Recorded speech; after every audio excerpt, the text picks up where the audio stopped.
ব্রাজিলের সুপারস্টার নেইমারকে নিয়ে বিশ্বকাপে এখন সবচেয়ে বড় আলোচনার বিষয়। তিনি কি মাঠে ফিরতে পারবেন? এ নিয়ে রয়েছে জল্পনা কল্পনা।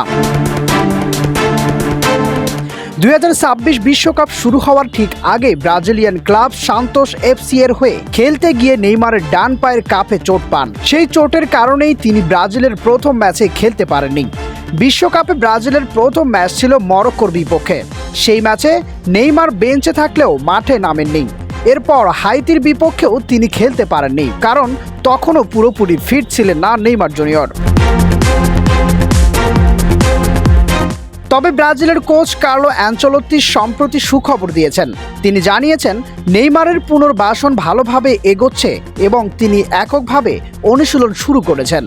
সবকিছু ঠিক থাকলে স্কটল্যান্ডের বিপক্ষে ব্রাজিলের শেষ গ্রুপ ম্যাচে নেইমারকে মাঠে দেখা যেতে পারে। বর্তমানে ব্রাজিল গ্রুপ পর্বে ভালো অবস্থানে রয়েছে। মরক্কোর সঙ্গে ড্র করার পর হাইতিকে 3-0 গোলে হারিয়ে দলটি নক আউট পর্বের দিকে এগিয়ে যাচ্ছে।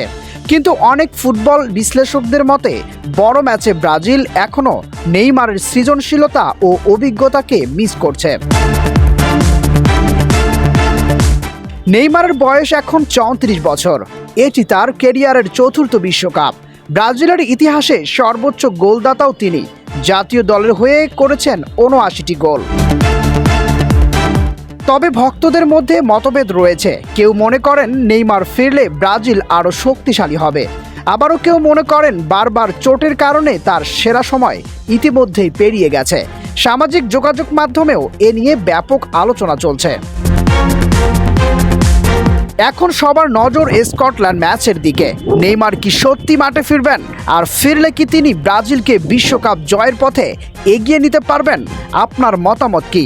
নেইমার কি এখনও ব্রাজিলের সবচেয়ে গুরুত্বপূর্ণ খেলোয়াড়? কমেন্টে জানাতে ভুলবেন না।